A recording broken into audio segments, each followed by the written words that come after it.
പരീക പരീകോ ആ ആ പരീകയില്ലേ? ഇല്ല. ആണോ? എവിടെ പോയി? കടയിലില്ല. കടയിലില്ലല്ലോ. അപ്പൊ എവിടെ പോയി? എന്തോ പുറത്തേക്ക് എവിടെയോ പോയി. അയ്യോ എന്തേ? ഇല്ല, പരീക്ഷ ഉണ്ടെങ്കിൽ ഒരു കാര്യം പറയണ്ട് പോവാന്ന് കരുതിട്ടാണ്. എന്താണ് എന്നോട് പറയ്. അതെ, നമ്മുടെ ജംഗ്ഷനിലെ ലോഡ്ജില്ലേ, ആ ലോഡ്ജിൽ പുതിയൊരു സിദ്ധം വന്നിട്ടുണ്ട്. പ്രൊഫസറാണ് പുള്ളി. ഏത് കോളേജിലെ പ്രൊഫസർ? കോളേജിലല്ല, പുള്ളി വലിയ സിദ്ധനാണ്. പേരെടുത്ത പുള്ളിയുടെ അടുത്ത് ഗുളിക യന്ത്രം എന്നോ എന്തോ പറഞ്ഞിട്ടൊരു സാധനമുണ്ട്. അപ്പൊ നമ്മൾ മനസ്സിൽ എന്ത് കാര്യം വിചാരിച്ചാലും ഈ യന്ത്രം മേടിച്ച് വീട്ടിൽ കൊണ്ടുവന്ന് വെച്ചാൽ അത് അച്ചിട്ടാണ്. ഭയങ്കര പേരെടുത്ത ആളാണ്. ഇപ്പൊ നമ്മുടെ ഇവിടെ 2 ആഴ്ച പുള്ളി ഉണ്ടാവും. അപ്പൊ പത്രത്തിലൊക്കെ പരസ്യം ഇട്ടിട്ടുണ്ട്, ബുക്ക് ചെയ്താലേ കാണാൻ പറ്റുള്ളൂ. അല്ല, ഈ പറഞ്ഞ സംഭവമൊക്കെ ശരിക്കും നടക്കണതാ? നടക്കുമെന്ന റസീന്റെ പുള്ള കളിക്കാണ്. അല്ല, എങ്ങനെ നടക്കും? ഇയാള് തിരുവല്ലാമലയിലാണ് ഇയാളുടെ ഹെഡ് ഓഫീസ്. മനസ്സിലായ? അവിടെ കലാമണ്ഡലത്തിൽ ഡാൻസ് പഠിക്കാൻ ആഗ്രഹമായിട്ടൊരു മിസ്സി വന്ന അമേരിക്കയിൽ നിന്ന്. താളബോധം എന്ന് പറഞ്ഞാൽ ഒരു സാധനം അറിഞ്ഞൂടാ. അവർക്ക് പഠിക്കേണ്ടതാ കുച്ചിപ്പിടിയും മോഹിനിയാട്ടവും ഭരതനാട്യവും. ഇവര് വന്ന് ചേർന്നും പോയി, ഒന്നും പഠിക്കാനും പറ്റണില്ല. അവസാനം ആരോ പറഞ്ഞിട്ട് ഈ പ്രൊഫസറുടെ അടുത്ത് ചെന്ന് ഈ ഗുളികേന്ദ്രം മേടിച്ചുണ്ടെന്ന് വെച്ചാൽ അവര് കിടക്കണേന്റെ തലങ്ങന്റെ അടിയിൽ വെച്ച്. എന്റെ പൊന്നോ, അവരിപ്പോ വലിയ പേര് കേട്ട നർത്തകിയല്ലേ.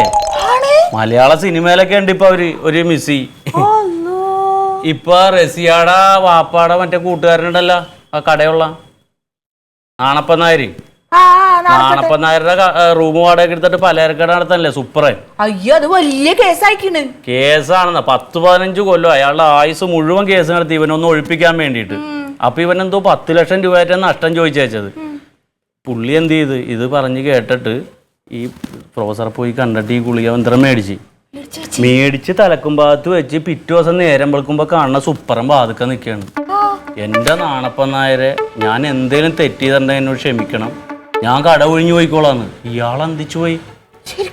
അപ്പൊ പറഞ്ഞു നിനക്ക് എന്താണ് വേണ്ടതെന്ന് വെച്ചാൽ ന്യായമായിട്ട് ഞാൻ തരാന്ന് പറഞ്ഞപ്പോ കാലയിൽ വീണിട്ട് പറഞ്ഞു എനിക്ക് 10 നയാ പൈസ വേണ്ട, ആ സാധനങ്ങളൊന്ന് പുറത്തിറക്കാനുള്ള ഒരു നേരം മതി. അതുകൊണ്ടല്ലേ അതിശയം. അപ്പൊ പരീക്ഷക്ക് എന്തെങ്കിലും ഒരു ആഗ്രഹം മനസ്സിലുണ്ടെങ്കിൽ നടന്നോട്ടെ എന്ന് കരുതിയിട്ടാണ്. ഞാൻ കേട്ടപ്പോ തന്നെ ഉറഞ്ഞെന്ന് മേടിച്ചാന്ന്. പിന്നെ ജെസിയുടെ പാർലറിന്റെ തൊട്ടിപ്പുറത്ത് അവൻ ഭയങ്കര മെനകേടാണ്. അവൻ ഒന്നും വിൽക്കാനല്ല, വെറുതെ കാലത്തെ മേശയിട്ട് വന്നിരിക്കും. അവൻ പിള്ളേരെയും വിളിച്ചോണ്ട് വരും, അവിടെ ഇരുന്ന് അലമ്പ. അപ്പൊ ഇവനെ ഓടിക്കണമെന്ന് അവള് കുറെ നാളായി പറയണ്. തല്ലുപിടുത്തൊന്നും ഉണ്ടാക്കണ്ടല്ലാന്ന് ഓർത്ത് ഞാൻ ഊട്ടറിൽ പോയി ഒരു 25,000 രൂപയുടെ ഒരു സാധനം മേടിച്ചിട്ടുണ്ടെന്ന് വെച്ച് അവനത് ഒഴിഞ്ഞിട്ടുണ്ട് പോയി. നമ്മളത് എടുത്തിട്ട് പാർലർ വലുതാക്കിയല്ല. ഇതൊന്നും ആരോടും പറയണ്ടാട്ടാ, ഞാൻ റസിയെ ചോദിച്ചോണ്ട് അങ്ങോട്ട് പറഞ്ഞെന്നുള്ളൂ. അന്ന് ഞാൻ പോയിക്കോട്ടെ എന്നാ. അത് പരീക്കാനോട് ചോദിച്ചിട്ട് മതി, പുള്ളി സമ്മതിക്കൂല. അല്ല, അതല്ല, മൂപ്പരത് അറിയാത്താണ് നല്ലത്. ഒന്നാമത്തെ കാര്യം, മൂപ്പർക്ക് ഇതിലൊന്നും ഒരു വിശ്വാസമില്ല. അതാണ് വിശ്വാസം വേണ്ട ഇതിലൊക്കെ. അപ്പൊ റസിയാക്ക് എന്തെങ്കിലും ഇതുണ്ടോ, കാര്യങ്ങൾ നടക്കാൻ വല്ലതും ഉണ്ടോ? കാര്യങ്ങളുണ്ട്, വാങ്ങിയാ നടക്കൂട്ടാ. ഏറ്റവും വലുവില്ല, നടന്നില്ലേ പുള്ളി പൈസ തിരിച്ചു തരും, റീഫണ്ടബിൾ ആണ്. എത്ര രൂപയാണ്?